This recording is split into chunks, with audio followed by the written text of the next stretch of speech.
David Chang stood at the entrance of the Ashworth mansion and felt completely out of place. He had never seen a house so big and fancy. The driveway was longer than his entire street back home.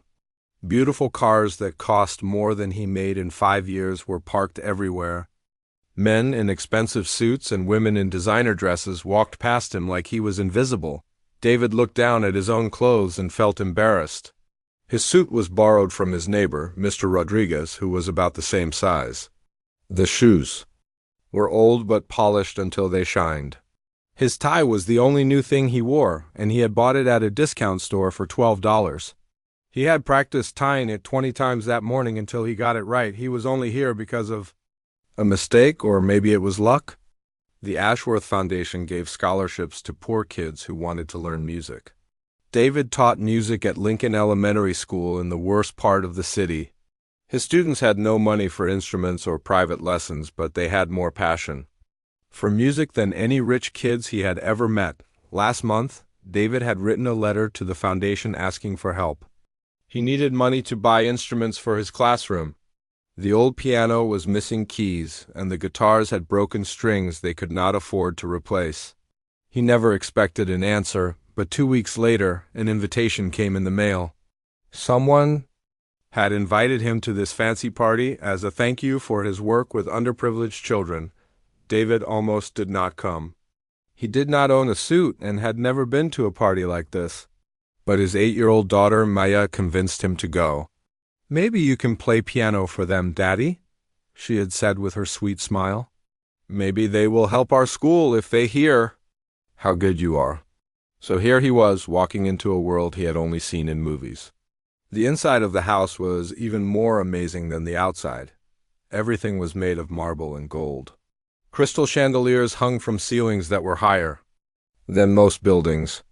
Paintings that looked like they belonged in museums covered the walls. Rich people filled every room, talking and laughing loudly. David heard them discussing business deals worth millions of dollars, vacation homes in other countries, and which private schools their children attended. He felt like an alien from another planet. A waiter offered him champagne from a silver tray. David took a glass but barely sipped it. He was not used to drinking alcohol, and he needed to drive home safely to Maya, his babysitter, Mrs. Kim from downstairs, had agreed to watch Maya for free, but only until midnight. David wandered through the mansion, trying to look like he belonged there. People glanced at him and then looked away quickly when they realized he was not one of them. No one tried to talk to him or include him in their conversations. He was clearly not rich enough or important enough to matter. Then he heard it. Piano music coming from the main ballroom. David followed the sound like a magnet. Music had always been his escape from problems and worries. When his wife Sarah died 2 years ago in a car accident, music was the only thing that helped him cope.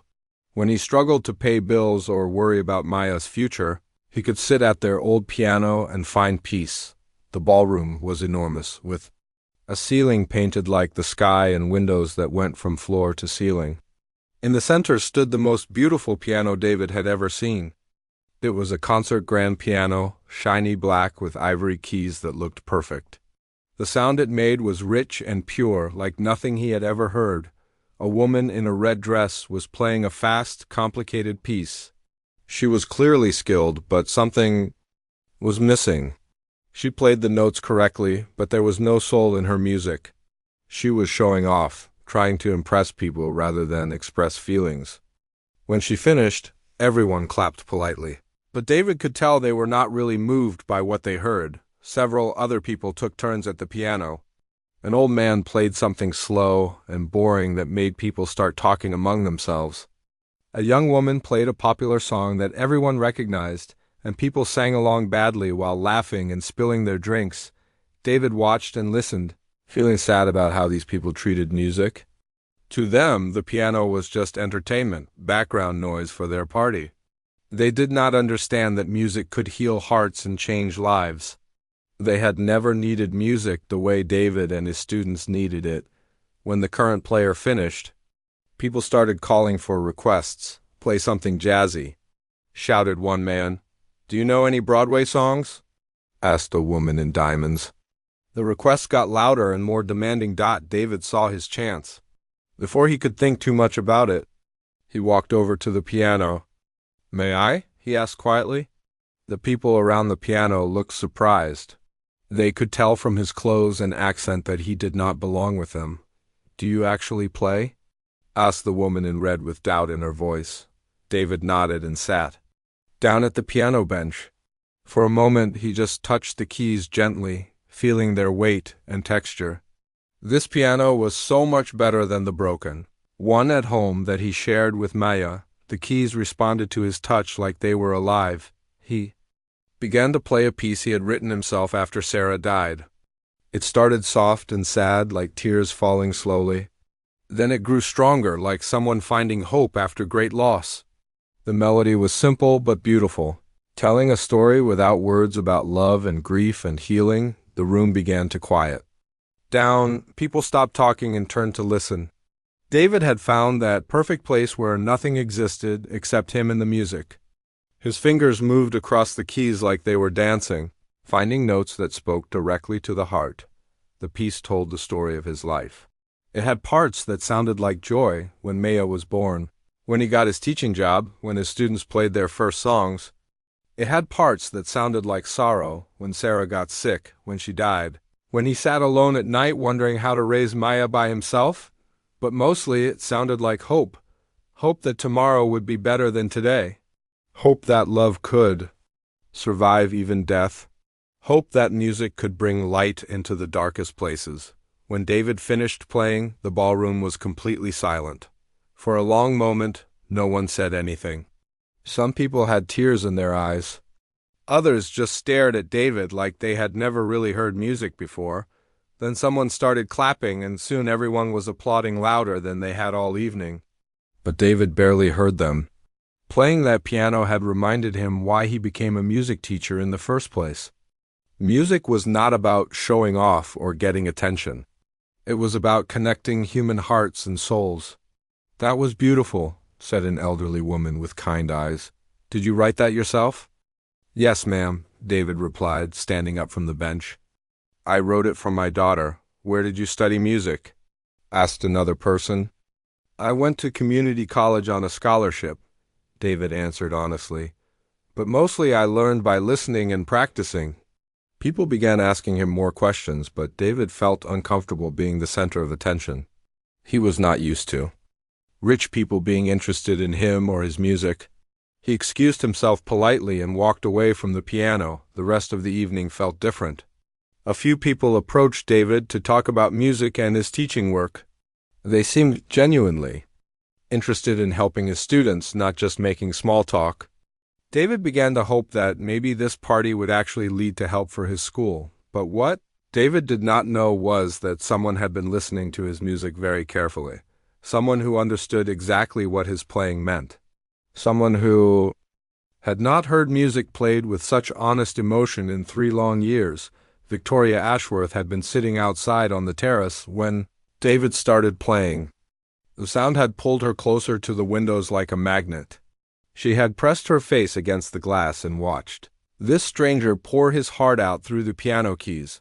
For the first time since her accident, Victoria felt something stir inside her chest. It was not sadness or anger or frustration. It was recognition. This man understood music the same way she used to understand it. He played like music mattered, like it was necessary for survival. Victoria did not know who this mysterious piano player was, but she knew she had to meet him. Something told her that this man might be the key to finding her way back to the music she had lost. The party was almost over. Most of the guests had left, taking their loud laughter and empty conversations with them. David sat alone at the piano in the now quiet ballroom. He could not help himself. The instrument was too beautiful to leave untouched. He played softly, not wanting to disturb the workers who were cleaning up. The song he played now was different from the one he had performed earlier. This one was gentler, like a lullaby. It reminded him of the nights when Maya had trouble sleeping after her mother died. David would play quiet music until Maya fell asleep in her little bed, finally finding peace in her dreams. David lost track of time as he played. The mansion was so quiet now that he could hear every note clearly. The piano responded to his touch like it understood exactly what he wanted to say. He had never played an instrument this perfect before, and he knew he might never get another chance. "Sir, I need to ask you to leave now." A security guard appeared beside the piano. He was polite but firm. "The party is over." David stopped playing immediately and stood up. "I'm sorry. I didn't mean to stay too long. I just dot. He looked at the piano with longing in his eyes. "I've never played anything this beautiful before." "It's okay, sir, but I have orders to lock up the house now." David nodded and gathered his borrowed jacket. He felt embarrassed for overstaying his welcome. These rich people had been kind enough to invite him, and he had repaid them by refusing to leave when he should have. "Wait," a woman's voice came from across the ballroom. David turned and saw someone in a wheelchair moving toward them. She was young, maybe in her 20s, with long dark hair and sad but beautiful eyes. David had not seen her during the party, but something about her seemed familiar. "It's all right, Marcus," she said to the security guard. "I asked him to stay." The guard looked confused but nodded. "Yes, Miss Victoria, I'll be outside if you need anything." Victoria. David realized this must be the daughter of Richard Ashworth, the man who owned this mansion and the foundation that had invited him. He had heard people mention her during the party, usually in whispers with pity in their voices. "Please sit back down," Victoria said, gesturing toward the piano bench. "I was listening from outside. Your music is ... She paused, searching for the right words. "It's real." David sat down again, but he felt nervous. He was not sure what to say to the daughter of one of the richest men in America. "Thank you. I hope I wasn't disturbing anyone." Victoria moved her wheelchair closer to the piano. "You weren't disturbing anyone.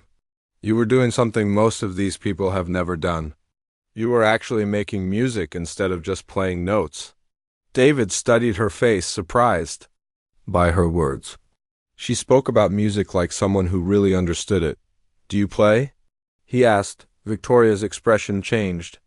Pain flashed across her features before she looked away. "I used to, before ... She gestured at her wheelchair. "Before everything changed? I'm sorry," David said quietly. He had learned not to ask too many questions about people's disabilities. His students at school had taught him that sometimes people wanted to talk about their challenges, and sometimes they did not. "Don't be sorry," Victoria said, looking back at him. "Tell me about your music instead." "That piece you played during the party, you wrote it yourself?" David nodded. "I wrote it after my wife died. Music helps me process things I can't say with words." Victoria's eyes softened. "I understand. Music used to be my language too. I could express anything through piano, happiness, sadness, anger, hope. When I lost that ... double quotes, she trailed off. "You haven't lost it," David said gently. "Music doesn't disappear just because our bodies change. It might sound different now, but it's still there inside you." Victoria looked at him with surprise. Most people either avoided talking about her disability completely or spoke about it with fake cheerfulness. David spoke to her like a normal person, acknowledging her loss without making it the only thing about her. "How can you be so sure?" Victoria asked. "Because I watched you while I played tonight. You were outside by the windows, but I could see you. Your face changed when you heard the music. You moved your hands like you were playing along. The music is still alive in you." Victoria felt tears starting in her eyes. No one had noticed her connection to music in 3 years. Everyone treated her love of piano like something that had died with her ability to walk. "Tell me about your students," she said, changing the subject before she started crying. "I heard people talking about your work with poor children." David's face lit up. "They're amazing kids. Most of them have never touched a real instrument before they come to my class. They live in rough neighborhoods where there's not much beauty or hope, but when they discover music ... He smiled. "It changes everything for them?" "How do you teach them without proper instruments? We make do with what we have. I brought my old keyboard from home to use at school." We share 3 guitars. Between 20 students. The piano in my classroom is missing several keys, but the kids don't care. They're just happy to learn. Victoria listened with fascination. She had never thought about children who did not have access to music education. In her world, private piano lessons and expensive instruments were normal. She had taken for granted all the opportunities her father's money had provided. "What's the biggest challenge?" she asked. "Time and instruments," David said without hesitation. "I only see each class once a week for 30 minutes. It's not enough time to really teach them properly. And we need better instruments. Some of the kids are really talented, but they can't practice at home because they don't have pianos or guitars." "What about after-school programs?" David laughed, but it was not a happy sound. "I work 3 jobs just to pay rent and take care of my daughter. I teach at the elementary school during the day, give private lessons in the evening, and play at a restaurant on weekends. There's no time for extra programs, even though I know the kids need them." Victoria felt a strange stirring in her chest. For 3 years, she had felt useless and purposeless. Her father gave millions of dollars to charities, but Victoria had never been personally involved in helping anyone. She had been too focused on her own problems to think about other people's needs. "Tell me about your daughter," Victoria said, David's whole face changed when he talked about Maya. His love for her was obvious in every word. "She's 8 years old and smarter than me. She's learning piano too, though we only have an old upright at home that's barely in tune. She practices every day after school while I make dinner. Does she want to be a musician?" "She says she wants to be a music teacher like her daddy. But I hope she have more opportunities than I did. I want her to be able to go to a real music school and learn from the best teachers." Victoria heard the worry in David's voice. She realized that for all his talent and passion, David was struggling financially. Teaching music to poor kids did not pay well, but it was clearly what he was meant to do. "The foundation that invited you tonight," Victoria said carefully. "Have they helped your school before?" "This was the first time I contacted them. I wrote a letter asking for help buying instruments, but I never expected to get invited to a party like this. I still don't understand why I'm here." "You're here because someone recognized that you're doing important work," Victoria said. "Music. Education changes lives. I know because it changed mine." They sat in comfortable silence for a moment, both thinking about their conversation. Victoria felt more alive than she had in months. Talking to David about music reminded her of who she used to be before the accident defined her entire existence. "Would you play something else?" Victoria asked quietly. "Something you play for your daughter?" David smiled and placed his fingers on the keys. He began playing a gentle melody that sounded like sunshine and laughter. "I wrote this for my 6th birthday," he said as he played. "It's called Dancing Butterflies because that's what she said my fingers looked like when I played." Victoria closed her eyes and listened. She could picture a little girl clapping her hands and dancing around while her father played this beautiful, simple song. For a moment, Victoria forgot about wheelchairs and limitations and lost dreams. She just felt the joy and love in David's music. When the song ended, Victoria opened her eyes and found David watching her with a thoughtful expression. "You were playing along again," he said softly. "Your fingers moved like you were playing the harmony." Victoria looked down at her hands. In surprise, she had not realized she was moving them at all. "The music really is still there," David said. "Maybe it just needs the right person to help you find it again." Victoria stared at him, her heart beating faster. For the first time in 3 years, someone was suggesting that she might be able to play piano again. Not the same way as before, but somehow the idea was both terrifying and exciting. "I should go," David said, standing up. "It's very late and my babysitter needs to get home." Victoria did not want him to leave. This conversation was the first real connection she had made with another person since her accident, but she knew he was right. "Thank you," she said as David gathered his jacket. "For the music and for talking to me like a normal person." David paused at the edge of the ballroom. "You are normal. You're just a person who loves music, same as me. Everything else is just details. 3 days after the party, Victoria could not stop thinking about David and his music. She kept hearing his piano playing in her mind, especially the lullaby he had written for his daughter. The music had touched something deep inside her that had been sleeping for 3 years. Victoria decided to do something she had never done before. She wanted to see David's world for herself. She asked her assistant to find out where David worked and taught his music classes. The information was easy to get. David Chung taught at Lincoln Elementary School and volunteered at the Riverside Community Center on weekends. "Miss Victoria, are you sure about this?" asked Janet, her personal nurse. "Your father would not approve of you going to that part of the city." Victoria knew Janet was right. The area where David worked was nothing like the safe, wealthy neighborhood where she lived. But Victoria was tired of living in her protected bubble. She was 24 years old, not a child, and she wanted to see how other people lived. "I'll have Marcus drive me and you can come with me," Victoria said. "We'll just visit for an hour. I want to see David's music program." Janet looked worried but agreed. She had been taking care of Victoria since the accident and knew how sad and lonely Victoria had been.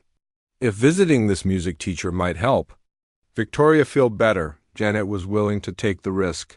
The drive to the community center took them through parts of the city Victoria had never seen before. The houses were small and old, many with broken windows and peeling paint. Children played in streets that had potholes and cracks. The contrast between this world and Victoria's mansion was shocking. The Riverside Community Center was a low, brick building that looked like it needed many repairs. The parking lot was full of holes, and some of the windows were covered with boards instead of glass. Victoria wondered how anyone could run programs for children in such a rundown place. Marcus parked the expensive car, and several people stopped to stare. Victoria's wheelchair was electronic and cost more than most of these families earned in a year. She suddenly felt embarrassed about how different she was from everyone here, inside the community center. Victoria heard music coming from down a hallway. She followed the sound and found a large room where David was teaching a group of about 15 children. The kids were sitting on folding chairs in a circle, and David was in the center with an old guitar. Victoria watched from the doorway as David taught the children a simple song. Some of the kids could barely speak English, but they all understood music. A little boy who looked about 6 years old was having trouble clapping the rhythm, so David got up and knelt beside him, gently guiding his hands. "Don't worry about making mistakes, Tommy," David said with a patient smile. "Music is about having fun, not being perfect." Victoria noticed that David looked completely different here than he had at the fancy party. At her father's house, he had seemed nervous and out of place. Here, he was confident and natural. This was clearly where he belonged. The children in the class came from many different backgrounds. Victoria could tell that some were very poor from their worn clothes and too thin faces. Others might have been immigrants, speaking quietly to each other in languages Victoria did not recognize. But when they made music together, none of those differences mattered. David noticed Victoria watching from the doorway and smiled. "Class, we have a visitor today. This is Miss Victoria. She loves music just like you do." The children turned to look at Victoria with curious but friendly eyes. A little girl with braided hair waved at her. "Hi, Miss Victoria. Do you want to sing with us?" Victoria felt her throat get tight with emotion. These children did not stare at her wheelchair with pity or discomfort. They just saw another person who might want to join their music. "I would love to listen," Victoria said, moving her wheelchair into the room. "Please continue with your lesson." David taught the children several songs during the hour-long class. Some were traditional children's songs, but others were pieces that David had written himself. Victoria could see that he had a special gift for making music simple enough for beginners but still beautiful and meaningful. What amazed Victoria most was how patient David was with every child. When a shy girl was afraid to sing alone, he encouraged her gently until she found her voice. When a boy with obvious learning difficulties struggled to remember the words, David helped him without making him feel bad about his mistakes. After the class ended, the children gathered around Victoria's wheelchair They were not afraid or uncomfortable around her disability. Instead, they were excited to meet someone new. "My name is Sophia," said the little girl with braids. "Mr. David is teaching me to play guitar. Do you want to hear?" Before Victoria could answer, Sophia ran to get one of the 3 guitars the class shared. It was old and scratched, missing one string, but Sophia played a simple melody with pride and joy. Victoria clapped when she finished, and Sophia beamed with happiness. "That was beautiful, Sophia," Victoria said. "How long have you been learning?" 2 months, Sophia said. "Mr. David says I'm getting really good. My mama can't afford to buy me a guitar, but Mr. David lets me practice here on Saturdays." Other children wanted to show Victoria what they had learned. Tommy, the boy who had struggled with clapping, played a simple rhythm on a drum that was held together with tape. A teenage girl named Rosa sang a song in Spanish that made Victoria's eyes fill with tears, even though she could not understand the words. David watched Victoria with the children and was amazed by what he saw. The sad, lonely woman from the party had disappeared. In her place was someone who genuinely enjoyed being around these kids and their music. Victoria asked each child about their favorite songs and listened to their answers like they were the most important things in the world.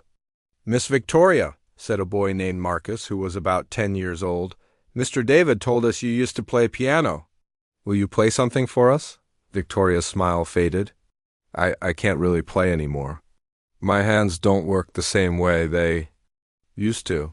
But Mr. David says music comes from your heart, not just your hands," Rosa said. "Maybe you could try?" Victoria looked at David, who nodded encouragingly. In the corner of the room sat an old upright piano that had seen better days. Several keys stuck when pressed, and it was badly out of tune. But the children gathered around it hopefully. Victoria had not touched a piano in 3 years. The idea of trying to play in front of these children terrified her. What if she could not do it? What if it sounded terrible? What if it proved that her musical life was really over? But the children looked at her with such hope and trust that Victoria could not disappoint them. Slowly, she moved her wheelchair up to the piano bench. David helped her transfer from the wheelchair to the bench. Supporting her carefully, Victoria placed her hands on the yellowed keys and took a deep breath. She tried to play a simple scale, but her fingers felt stiff and awkward. The piano was so out of tune that every note sounded wrong. Victoria's eyes filled with tears of frustration. "It's okay," David said quietly. "Try something simpler, just a few notes." Victoria wiped her eyes and tried again. This time she played just 3 notes very slowly. Then she played them again, a little faster. Gradually, she began to play a simple melody that she remembered from her childhood piano lessons. The tune was basic, nothing like the complex pieces she used to play. But the children listened with complete attention, as if she were performing a masterpiece. When she finished the short melody, they clapped and cheered like she had just given a concert at Carnegie Hall. "That was so pretty," Sophia said. "Will you teach me that song?" Victoria felt something break open inside her chest. For 3 years, she had believed that her musical life was over. But sitting at this broken piano, surrounded by these enthusiastic children, she realized that music was not about technical perfection.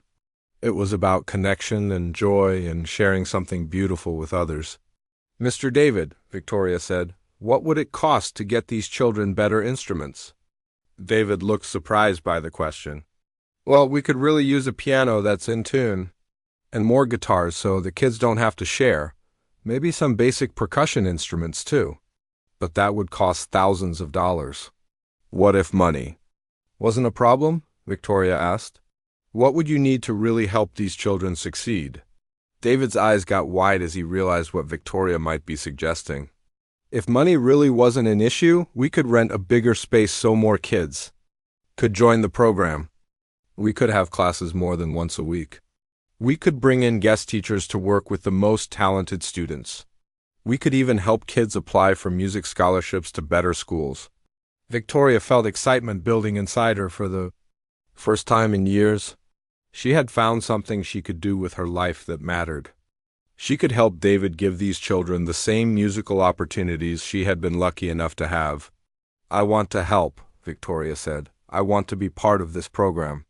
David stared at her in amazement. "Are you serious?" "I'm very serious. These children need what you're giving them, and I think I need it too." As Victoria looked around the room at the children's hopeful faces and David's surprised smile, she felt something she had not felt since before her accident. She felt useful. She felt like she had a purpose again. 2 weeks after Victoria's visit to the community center, David was setting up a new piano in the music room. Victoria had kept her promise to help the children's program. She had donated money to buy instruments and rent a better space. But, more importantly, she had asked David if he would consider giving her private piano lessons. David was nervous about teaching Victoria. He had never worked with someone who had a disability that affected their mobility. He was not sure how to adapt his usual teaching methods. But Victoria was determined to try, and David could not say no to someone who wanted to learn music so badly. They met at Victoria's house for her first lesson. Victoria had decided to use the piano in her music room instead of going somewhere else. It was the first time she had entered that room since her accident 3 years ago. The music room was beautiful but felt cold and empty. Dust covered the elegant black piano, and sheet music was still scattered on the piano bench from Victoria's last practice session before her accident. Everything was exactly as she had left it, like a museum display of her former life. "Are you sure you want to do this here?" David asked gently. He could see that being in this room was difficult for Victoria. Victoria nodded, though her hands were shaking slightly. "I need to face this. I can't keep avoiding the piano forever." David helped Victoria transfer from her wheelchair to the piano bench. This was much harder than it had looked at the community center. Victoria's legs did not work, so she had to use only her upper body strength to move. She also had to learn how to balance on the bench without the use of her lower body. "The first thing we need to work on is your posture," David said. "Playing piano when you're in a wheelchair requires some adjustments." Victoria tried to sit the way she used to, but everything felt wrong. Her center of balance was completely different now. Without the support of her legs and feet, she felt unstable and uncomfortable. "I can't do this," Victoria said after struggling for several minutes. "My body doesn't work right anymore." "Your body works differently now," David corrected her. "That doesn't mean it doesn't work right. We just need to find new ways to make music." David had spent hours researching adaptive piano techniques before Victoria's first lesson. He had watched videos and read articles about musicians who played with various disabilities. He learned that many adjustments were possible, but each person needed individual solutions. "Let's try using this," David said, pulling out a special cushion he had brought. "This will help support your back and give you better balance." The cushion helped, but Victoria still felt frustrated. Her hands, which used to move across the keys with grace and confidence, now felt stiff and uncertain. The simple scales that had once been automatic now required concentration and effort. "I used to be able to play Chopin and Beethoven," Victoria said with tears in her eyes.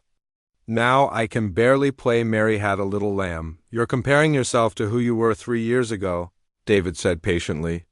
"That's not fair to who you are now. Think of this as learning a new instrument, not returning to an old one." David showed Victoria some pieces that were specifically written for one-handed playing. Some classical composers had created beautiful music for pianists who had lost the use of one hand. The pieces were challenging and sophisticated, proving that physical limitations did not have to mean artistic limitations. "These are actually beautiful," Victoria said with surprise as David played a one-handed piece by Revel. "I never knew music like this existed." "There's a whole world of adaptive music out there," David said. "We just need to find what works best for you." Over the next few weeks, David and Victoria worked together 3 times a week. Each lesson was a small battle against frustration and discouragement. Some days Victoria made progress, and other days she felt like giving up entirely. The biggest challenge was not technical, it was emotional. Victoria had to let go of her perfectionist expectations and learn to find joy in simpler music. She had to accept that her new musical voice would be different from her old one. But that did not make it less valuable. David was amazingly patient with Victoria's struggles. When she got angry at her limitations, he stayed calm and encouraging.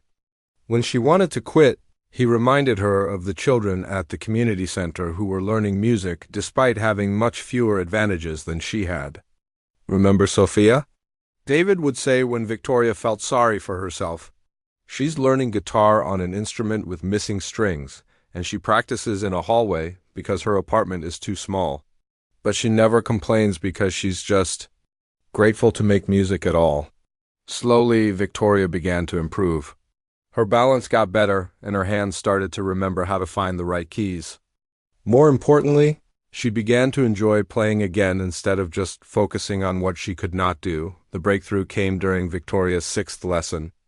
David had brought a simple piece he thought Victoria might like, a gentle melody that could be played mostly with the right hand while the left hand provided basic support. "This is called Rain on the Garden," David said. "I wrote it for Maya when she was learning to play with both hands for the first time." Victoria looked at the sheet music. It was much simpler than anything she had played before her accident, but something about the melody spoke to her. It sounded like peace and hope and quiet joy. She placed her hands on the keys and began to play. At first she played very slowly, concentrating on each note. But as she became more comfortable with the piece, her hands began to move with more confidence. The music was not perfect. Victoria missed a few notes and had to pause twice to remember what came next. But for the first time since her accident, she was not fighting against the piano. She was working with it, creating something beautiful despite her limitations. When Victoria reached the end of the piece, she sat quietly for a moment with her hands still on the keys. Then she began to cry. But these were not tears of frustration or sadness. They were tears of relief and joy. "I did it," she whispered. "I actually played a complete song." David smiled and nodded. "You did more than that. You made music. Real. Music that came from your heart." Victoria played the piece again, this time with more confidence and feeling. The second time through, she even added a few small changes to make the melody her own. She was not just copying the notes on the page. She was expressing herself through music again. "How does it feel?" David asked when she finished playing the second time. Victoria thought for a moment before answering. "It feels like coming home," she said. "Like finding a part of myself that I thought was lost forever." From that day forward, Victoria's progress was much faster. Once she had proven to herself that she could still make music, her confidence grew quickly. She began practicing every day, sometimes for hours at a time. David introduced her to more complex pieces, always choosing music that worked well with her physical abilities. Some were classical pieces adapted for her limitations.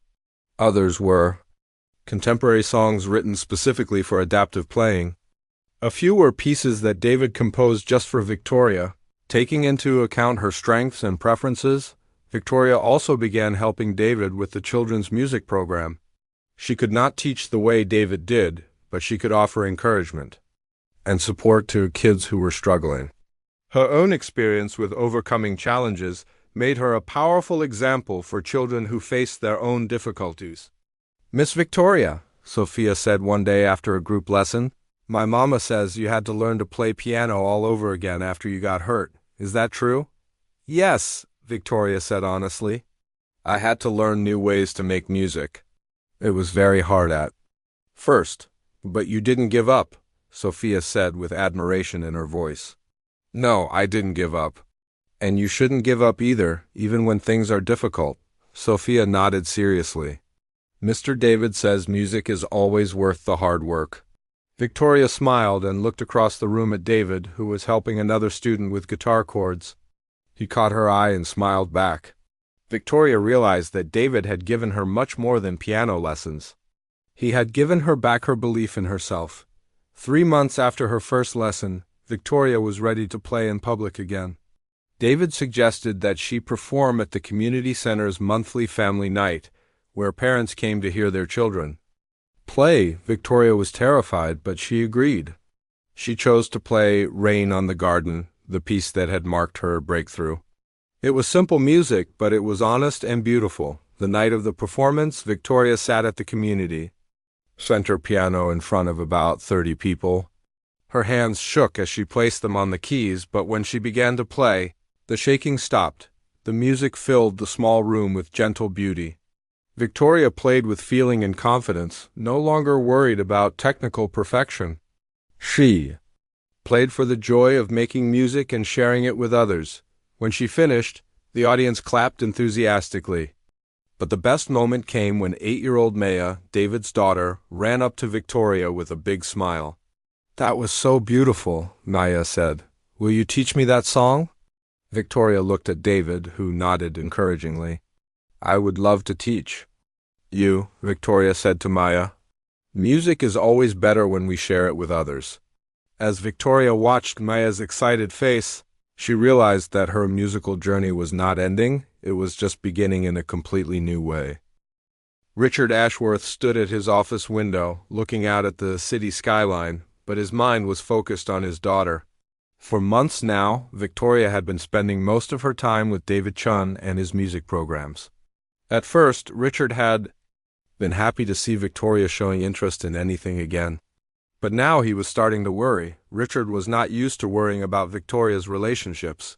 Since her accident, she had barely interacted with anyone outside the family and their staff. The few times friends had visited, Victoria had been polite but distant. Richard had assumed that Victoria would eventually marry someone from their social circle, perhaps the son of another wealthy family who would understand their world, but David Chin was nothing like the men Richard had imagined for his daughter. David was poor, worked multiple jobs, and lived in a tiny apartment with his child. Richard had done some research and learned that David struggled to pay his bills every month. To Richard, this made David look like someone who might be interested in Victoria for her money. Double quote, "Sir, you wanted to see me?" Marcus, the head of security, entered Richard's office. "Yes, Marcus. I need you to do a thorough background check on David Chun. I want to know everything, his finances, his job history, his family, his debts, everything." Marcus looked uncomfortable. "Sir, with respect, Miss Victoria might not appreciate us investigating her friend." "Victoria is my daughter, and she's vulnerable right now," Richard said firmly. "This man has gained a lot of influence over her very quickly. I need to make sure his intentions are honest." The background check revealed exactly what Richard had feared. David was drowning in debt from his wife's medical bills and funeral expenses. He was 3 months behind on rent and had borrowed money from multiple sources. His old car was about to be repossessed, and he had no savings at all. To Richard, these facts painted a clear picture. David was a desperate man who had found a wealthy, lonely woman to solve his financial problems. Richard had seen this type of situation before in his business world, people who befriended the rich not out of genuine affection, but out of need. Richard decided to handle the situation directly. He arranged to meet David at a coffee shop downtown, away from Victoria and the music programs where she might overhear their conversation. "Mr. Chun, thank you for meeting me," Richard said as he sat down across from David. "I think we should have an honest conversation about your relationship with my daughter." David looked nervous but met Richard's eyes directly. "Of course, Mr. Ashworth. I'm grateful for everything Victoria has done to help the children's music program." "Let's not pretend this is just about the music program," Richard said coldly. "You've become very close to my daughter very quickly. I know about your financial situation, Mr. Chun. I know you're in debt and struggling to support your child." David's face flushed with embarrassment. "My financial problems have nothing to do with Victoria. I never asked her for personal help." "Maybe not directly," Richard said, "but you've certainly benefited from her generosity. New instruments, a better space for your programs, donations that must have relieved a lot of pressure on your budget." "Those donations help the children, not me personally," David said, his voice getting stronger. "Victoria cares about giving kids opportunities they wouldn't have otherwise." Richard pulled out a checkbook and placed it on the table between them. "I'm going to be very direct with you, Mr. Chun. I'll pay off all your debts and give you enough money to start fresh somewhere else. All you have to do is stop seeing my daughter." David stared at the checkbook like it was a poisonous snake. "You want to pay me to leave Victoria alone? I want to pay you to do what's best for her. My daughter has been through enough trauma. She doesn't need someone taking advantage of her loneliness and vulnerability." "You think I'm taking advantage?" "Of her?" David asked, his voice getting louder. Several people in the coffee shop turned to look at them. "I think you're a man in desperate financial trouble who happened to meet a wealthy, isolated woman. I think you see an opportunity to solve your problems, even if you haven't admitted that to yourself yet." David stood up from the table, his face red with anger. "You don't know anything about me or my relationship with Victoria. She's not just some rich woman to me. She's a talented musician and a good person who deserves to be treated with respect." "Sit down, Mr. Chun," Richard said calmly. "I'm not finished." "Yes, you are," David said. "I'm not taking your money, and I'm not staying away from Victoria. She's an adult who can make her own decisions about who she wants to spend time with." Richard's voice became ice cold. "If you don't accept my offer, I'll have to consider other options. The Ashworth Foundation supports many programs in this city, including several that employ you or serve your students. It would be unfortunate if that funding disappeared." David stopped moving toward the door and turned back to face Richard. "Are you threatening my job? I'm pointing out realities. Organizations that depend on foundation money need to be very careful about their associations. If the foundation's board has concerns about an employee's judgment or character, that could affect funding decisions." David realized that Richard was not just threatening him, he was threatening the children David taught and the programs that served them. If the Ashworth Foundation withdrew its support, dozens of kids would lose their access to music education. "You would punish innocent children to get what you want?" David asked quietly. "I would protect my daughter from someone who might hurt her," Richard replied.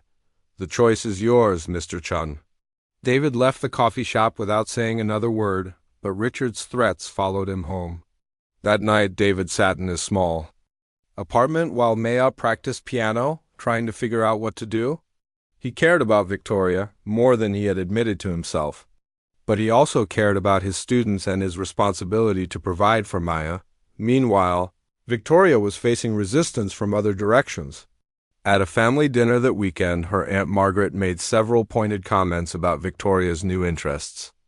"I heard you're spending time at some community center in the poor part of town," Margaret said with disapproval. "Really, Victoria, I'm sure there are more appropriate ways to do charity work." "It's not charity work," Victoria replied. Learning to play piano again and helping with music education? With that man your father told us about?" asked Victoria's cousin James. "The one who teaches poor children?" Victoria felt her temper rising. "His name is David Chun, and he's an excellent musician and teacher." "I'm sure he is," Margaret said with a fake smile. "But darling, you have to be careful. Men like that. Well, they see opportunities when they meet women in your situation." "What do you mean, my situation?" Victoria asked dangerously. "Well, you know," James said awkwardly, "you're somewhat limited in your options now, and men might take advantage of that." Victoria stared at her family members in shock. They were suggesting that David was only interested in her because they thought no one else would want a woman in a wheelchair. The cruelty of their assumption took her breath away. "You think I'm so pathetic that the only man who would want to spend time with me must be using me for money?" Victoria asked, her voice shaking with anger. "That's not what we meant," Margaret said quickly.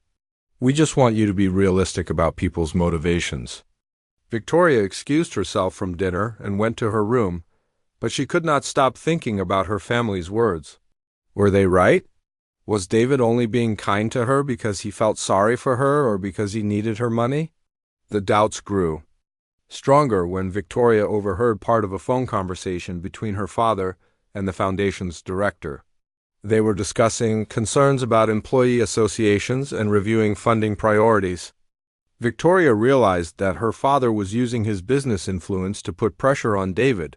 For the first time since they had started working together, Victoria began to question David's motives. When he seemed distracted during their next piano lesson, she wondered if he was already thinking about leaving. When he declined her invitation to have dinner with her family, she wondered if he was embarrassed to be seen with her in social situations. The final blow came when Victoria accidentally saw an eviction notice in David's music bag. He had tried to hide it, but she caught a glimpse of the legal document that gave him 30 days to pay his rent or leave his apartment. That night, Victoria called David and asked him to meet her at her house. When he arrived, she was waiting in the music room with a serious expression on her face. "I know about the eviction notice," Victoria said without any introduction.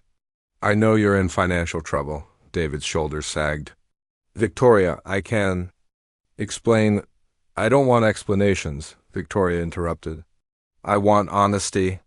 Have you been spending time with me because you need help with money?" David looked hurt by the question. "How can you ask me that? After everything we've shared, how can you think I would use you that way?" "Because everyone else thinks that's exactly what you're doing," Victoria said, her voice breaking. "My family, my father, probably people at the community center. They all think the only reason you'd want to be around me is because you feel sorry for me or because you need something from me."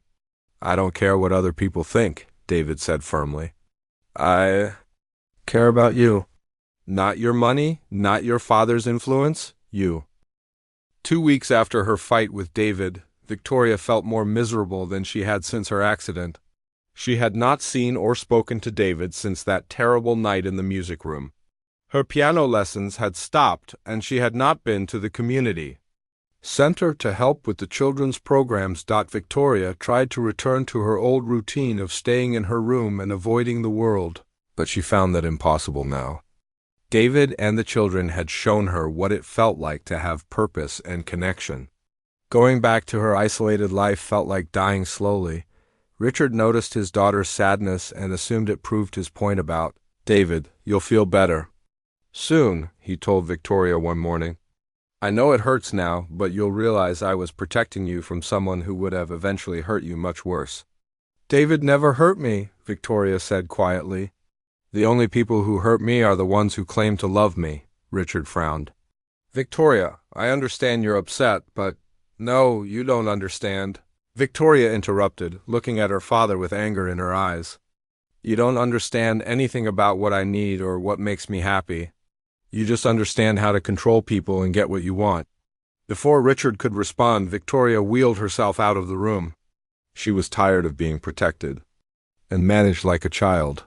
She was 24 years old, and she wanted to make her own decisions about her life. That afternoon, Victoria received devastating news. Her father had arranged for her to see a famous specialist in Switzerland who claimed to have new treatments for spinal injuries. The appointment was in 3 days, and Victoria would need to stay in Switzerland for at least a month for the full evaluation and treatment program. "This doctor has helped people with injuries similar to yours," Richard explained when he told Victoria about the trip. "Dr. Mueller says there's a chance you might regain some feeling in your legs, maybe even limited movement." Victoria stared at her father in disbelief. "You made this appointment without asking me? I wanted it to be a surprise." "Victoria, this could change everything for you. You could walk again." "And if I don't want to go?" Richard looked confused by the question. "Why wouldn't you want to go?" "This is what we've been hoping for since your accident." "It's what you've been hoping for," Victoria said. "I never asked you to find a cure for me. I was finally learning to be happy with my life the way it is now." "You call sitting around that community center with poor children being happy? Victoria, you deserve so much more than that." Victoria realized that her father would never understand. To him, her work with the music program was just charity, something rich people did to feel good about themselves. He could not see that helping those children and learning to play piano again had given Victoria's life real meaning. "I'm not going to Switzerland," Victoria said firmly. "Yes, you are," Richard replied. "The plane tickets are already bought? Your medical team is arranged? Everything is set up?" "I'm an adult. You can't force me to go," Richard's expression hardened. "Victoria, you're going to that appointment. If you won't go willingly, I'll have the medical team declare you temporarily." unable to make decisions for yourself due to depression and emotional instability. Victoria felt shocked by her father's threat. You would have me declared mentally incompetent? I would do whatever is necessary to get you the help you need, even if you can't see that you need it right now. Victoria realized that her father was serious. He had the money and connections to make good on his threat. She could fight him in court, but that would take months, and she would have to prove she was mentally stable while her father's lawyers argued that she was not. Feeling trapped and defeated, Victoria agreed to go to Switzerland, but as she packed her bag, she made a secret decision. As soon as she returned from Switzerland, she was going to take control of her own life, no matter what it cost her. The month in Switzerland was torture for Victoria. Dr. Mueller was competent and kind, but his treatments were painful and ultimately unsuccessful. After weeks of tests and procedures, he confirmed what Victoria already knew. Her spinal injury was permanent. She would never walk again. I'm sorry, Dr. Mueller told Victoria during their final appointment. I had hoped we might see some improvement, but your injury is too severe. However, that doesn't mean you can't live a full and meaningful life, Victoria nodded. She had not expected the treatments to work, but she was grateful to have medical confirmation that her father's hopes for a cure were unrealistic. Now, maybe Richard would stop trying to fix her and start accepting her as she was. During her time in Switzerland, Victoria thought constantly about David and the children at the community center. She wondered if David had found a new job and whether the kids were still getting music lessons. She wanted to call David several times, but she was afraid he would hang up on her after the way their last conversation had ended. Victoria also spent time thinking about her relationship with her father. She realized that Richard's overprotection was not really about her safety. It was about his own fear of losing control. He had spent her entire life managing her world, and her accident had made him even more controlling. But Victoria was ready to live her own life, even if it meant disappointing her father. When Victoria returned home from Switzerland, she learned that things had gotten much worse for David during her absence. The Ashworth Foundation had indeed withdrawn funding from several programs that employed David or served his students. David had lost his part-time teaching position at the community center and was struggling to find enough work to support Maya. Even worse, David had received a job offer from a music school in another state. The position paid well and came with benefits and housing. David was seriously considering taking the job, even though it would mean leaving the community and students he loved. Victoria learned all this from Janet, her nurse who had stayed in touch with some of the community center staff. Janet was careful not to share too many details, but Victoria could tell that David was in crisis. Miss Victoria, Janet said carefully, I hope you don't mind me asking, but are you planning to contact Mr. Chun now that you're back? Victoria sighed. I don't know if he'd want to hear from me. I said some terrible things to him before I left. Maybe you should let him decide that for himself, Janet suggested gently. That evening, Victoria made a decision that would change everything. She called David's phone number, but it was disconnected. She tried calling the community center, but they said David no longer worked there. Finally, she asked Marcus to drive her to David's apartment building. The apartment building was even more run down than Victoria remembered. When she knocked on David's door, there was no answer.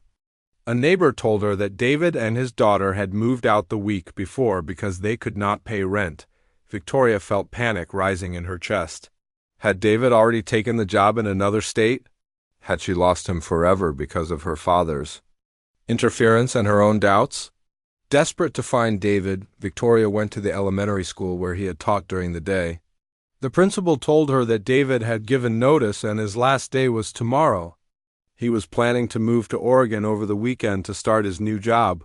Victoria realized she had less than 24 hours to find David and try to repair the damage that had been done to their relationship. More importantly, she had to decide whether she was willing to stand up to her father and take control of her own life. That night, Victoria called a family meeting. She asked her father, Aunt Margaret, and Cousin James to come to the house for an important discussion. When they were all gathered in the living room, Victoria took a deep breath and prepared to change her life forever. "I have something to tell.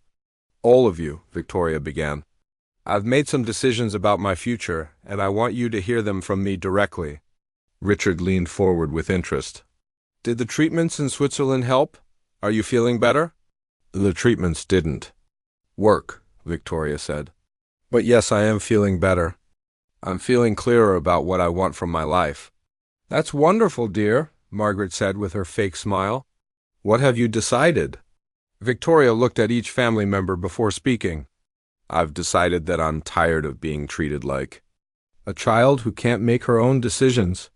I'm tired of having my choices questioned and my relationships interfered with. I'm tired of being protected from the very things that make me happy." Richard's expression began to change as he realized where Victoria was heading with this conversation. "I'm going to find David Chun and apologize for the way I treated him," Victoria continued. "I'm going to ask him to forgive me and give our relationship another chance. And if any of you try to interfere with that decision, I'll cut you out of my life completely." The room erupted in protests and arguments, but Victoria spoke over them all. "I don't care about the money or the social expectations or what people might think," she said firmly. "I care about being with someone who sees me as a complete person, not a broken doll that needs to be fixed or protected. David never tried to change me or cure me. He helped me find the parts of myself that were still whole and beautiful." Richard stood up angrily. "Victoria, you're making a huge mistake. This man is using you, and you're too emotionally involved to see it clearly." "No, Dad," Victoria said, her voice stronger than it had been in years. Victoria spent the entire night searching for David. She called every number she could find, visited every place she thought he might be, and even went to the bus station and airport to see if she could catch him before he left for Oregon. But David seemed to have disappeared completely. Finally, at 7 in the morning, Victoria remembered something David had told her months ago. He had mentioned that when things got really difficult, he sometimes went to the park where he had proposed to his late wife Sarah. It was a small park near the river, with old trees and a quiet bench where he could think. Victoria found David sitting on that bench, watching the sunrise over the water. Maya was asleep in his arms, wrapped in a blanket. Their suitcases sat on the ground beside them, and David looked like a man who had lost everything important to him. Victoria's heart broke when she saw them. David looked exhausted and defeated. This strong, talented man who had given her back her love of music was now homeless and jobless because of her father's cruelty. "David!" Victoria called softly as she approached in her wheelchair. David looked up in surprise. Then his expression became guarded. "Victoria, what are you doing here? Looking for you. I heard about the job in Oregon. Are you really leaving?" David shifted Maya gently in his arms, being careful not to wake her. "We don't have much choice. The bus leaves for Portland in 2 hours. Victoria moved her wheelchair closer to the bench. "I know what my father did. I know he threatened your job and your students. I know he's the reason you lost your apartment." David's jaw tightened with anger. "Your father made it very clear that I don't belong in your world. He was probably right." "No, he wasn't right," Victoria said firmly, "and I was wrong too." "Wrong to doubt you, wrong to let my family poison my mind with their suspicions, wrong to push you away when you were the best thing that had happened to me in years." David looked at her with surprise. "Victoria, please let me finish," Victoria interrupted. "I spent a month in Switzerland thinking about everything that happened between us. I realized that I let fear and other people's opinions convince me to question your motives. But the truth is, I know who you are. I've seen you with your daughter, with your students, with me. You're not capable of the kind of deception my father thinks you're guilty of." Maestira. Sarah Martinez woke up at 5:30 in the morning, just like she did every day for the past 8 years. The alarm clock next to her bed made a loud beeping sound that always made her jump a little. She turned it off quickly so it would not wake up her son Danny, who was still sleeping in the next room. Her small apartment was quiet and dark. The only light came from the street lamp outside her window. She got out of bed slowly. Her back hurt from standing all day at work. Sarah was 42 years old, but some days she felt much older. She walked to the kitchen and made coffee in the same old coffee maker she had used for 10 years. The kitchen was small and the paint on the walls was starting to peel. She could not afford to fix it right now while the coffee was making. Sarah looked at the bills on her kitchen table. There were so many of them. The electric bill, the rent, the car payment, and the doctor bills for her mother. Her mother lived in a nursing home across town and needed special care. The money from her job at the grocery store was never enough, but it was all she had. Sarah drank her coffee and got ready for work. She put on her blue uniform shirt with her name tag that said, "Sarah, happy to help." She looked at herself in the mirror. Her brown hair was getting gray at the sides, and she had lines around her eyes from being tired all the time. But she tried to smile. She had to be strong for Danny and for her mother. Before leaving, Sarah went to Danny's room. He was 16 years old and still sleeping. She left a note on his desk telling him there was food in the fridge for breakfast. Danny was a good boy, but Sarah worried about him. He spent most of his time alone because she worked so much. She wished she could be home more, but they needed the money. Sarah drove to work in her old car. The car was 12 years old and made strange noises, but it still worked. She could not afford a new one. The drive to the grocery store took 20 minutes. She passed the same houses and buildings every day. Her town was small and nothing ever seemed to change. Most of the young people left after high school to find better jobs in bigger cities. Sarah had wanted to leave too when she was young, but life had other plans. At the grocery store, Sarah clocked in at 7 in the morning. The store was called Fresh Market, but it was not very fresh or modern. The building was old and the floors squeaked when people walked. Sarah had worked there for 8 years, ever since Danny's father left them. She started as a part-time cashier, but now she worked full-time and helped manage the store too. Her boss, Mr. Johnson, was already there when she arrived. He was a short man with a big belly who always seemed angry about something. "Sarah, we're busy today," he said without saying good morning. "The truck is coming with new products, and we need to put everything on the shelves before the store opens." Sarah nodded and got to work. She spent the first 2 hours moving heavy boxes and putting cans and bottles on the shelves. Her back started hurting again, but she did not complain. She needed this job. At 9 o'clock, the store opened and customers started coming in. Sarah worked at the cash register, scanning items and taking money. She saw the same people every day. Mrs. Peterson came in every morning to buy milk and bread. Mr. Garcia came in after work to buy food for dinner. They were nice people, but Sarah sometimes felt like she was invisible to them. She was just the person who took their money. During her lunch break, Sarah ate a sandwich she had made at home. She could not afford to buy lunch at work every day. She sat in the small break room behind the store. The walls were gray and there was only one window that looked out at the parking lot. Sarah thought about her life while she ate. She wondered if things would ever get better. When Sarah was young, she had dreams. She wanted to be a music teacher. She loved playing the piano and was good at it. Her parents had bought her an old piano when she was 8 years old. She practiced every day after school and played in school concerts. Her music teacher said she had talent and should study music in college, but when Sarah was 18, her father got sick and lost his job. Her family needed money, so Sarah got a job instead of going to college. She told herself it would only be for a year or two, just until things got better. But her father died 2 years later, and her mother needed help. Then Sarah met Danny's father and got married. They had Danny, and Sarah was happy for a while, but Danny's father was not a good man. He drank too much and could not keep a job. When Danny was 8 years old, his father left them and never came back. Sarah had to work even more to pay for everything. There was no time for music anymore. The old piano was sold years ago to pay for groceries. Now, 8 years later, Sarah rarely thought about music. She was too busy working and taking care of her family. Sometimes, when she heard music on the radio in her car, she remembered how it felt to play the piano. Her fingers would move a little like they were trying to play the notes. But those moments only lasted a few seconds before she had to think about work or bills or Danny's school. After lunch, Sarah went back to work. The afternoon was busy with people buying food for dinner. Her feet hurt from standing all day and her hands were tired from scanning so many items. At 6 o'clock, her shift was over. She clocked out and drove home. At home, Danny was doing his homework at the kitchen table. "Hi, Mom," he said without looking up from his books. Sarah made dinner for both of them. They ate together and talked a little about his day at school.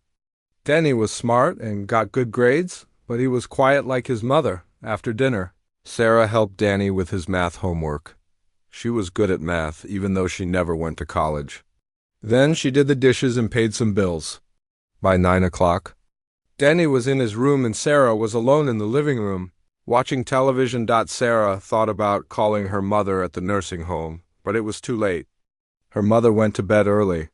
Sarah would visit her on Saturday, like she did every week. Her mother was getting worse and did not remember things very well anymore. Sometimes she did not even remember Sarah's name.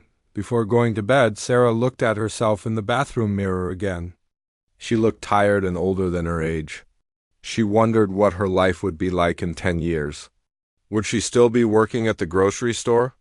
Would Danny go to college and have a better life? Sarah hoped so, but she was not sure how they would. Pay for it. Sarah set her alarm clock for 5:30 in the morning and went to sleep. Tomorrow would be the same as today, and the day after that would be the same too. This was her life, and she had accepted it. She did not know that in just a few days everything would change in a way she could never imagine.